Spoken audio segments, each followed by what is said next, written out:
Hello दोस्तों, मैं हूं निकिता और ये कहानी एक्सप्लेन करते हैं। कहानी की शुरुआत में एक महल को दिखाया जाता जहां पे बहुत से पंडित और तांत्रिक मंजुलिका को एक कमरे में बंद कर देते हैं।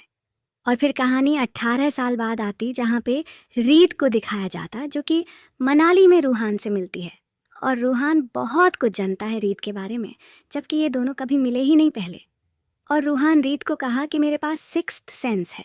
पर रीत रूहान का चालाकी समझ जाती और कहती कि तुम फेसबुक से सब कुछ जाने हो। और इसी तरह दोनों में बातें होने लगती हैं। रूहान बताता कि मैं एक घूमने फिरने वाला लड़का हूँ और रीत को भी एक म्यूज़िक फेस्टिवल में चलने बोलता। और फिर रीत चंडीगढ़ का बस छोड़ के रूहान के साथ चल जाती। और फिर रात में इन दोनों को पता चलता कि वो चंडीगढ़ जाने वाली बस का एक्सीडेंट हो गया है। ये दोनों ये चीज़ सुन के घबरा गए। और रीत अपने घर में बताई कि मैं ठीक हूँ, पर रीत की बहन कॉल में होती है जो कुछ सुन नहीं पाती।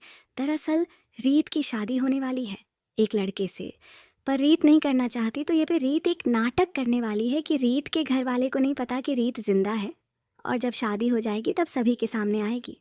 तो इसके लिए रीत रूहान की मदद मांगती और दोनों भवानीगढ़ राजस्थान जाते हैं जहाँ पे रीत अपने पुराने ठाकुर महल में छुप के रहेगी। यहाँ पे रूहान डरने लगता है क्योंकि महल बहुत ही डरावना है। पर रीत समझती है कि ऐसा कुछ नहीं है डरने जैसा। और फिर महल का सारा लाइट्स जल जाता है और छोटा पंडित ये चीज़ देख लेता तो भागते हुए ठाकुर के घर जाता और बोलता कि महल में कोई रहने आ गया है। रीत के घर वाले रीत का शोक मना रहे थे। और फिर गांव वाले और ठाकुर महल में जाते हैं जहां रूहान मिलता है। और सभी लोग रूहान में गुस्सा करते कि तुम कौन हो और ये क्या कर रहे हो। तो रूहान बोला, मैं मुझे रीत ने ये लाई है, मतलब रीत की आत्मा ने। रूहान सभी को बताता कि मेरे पास सिक्स्थ सेंस है, मैं आत्मा को देख सकता हूँ। और रीत के बचपन के बारे में बताता है जिससे अब शौक हो जाए कि इसे ये सब कैसे पता है। फिर रूहान सभी को बताता कि रीत की आत्मा ये चाहती है कि परिवार वाले सभी लोग इसी महल में रहे जिससे रीत की आत्मा को शांति मिलेगा। और फिर सभी लोग इस महल में रहने के लिए मान जाते हैं और तैयारी करने लगते हैं यह रहने के लिए। और रात में मंजुलिका के घुंघरू की आवाज़ें आती है। और अगले दिन साफ सफाई करते समय चाचा जी मंजुलिका की परछाई देख के डर जाते हैं।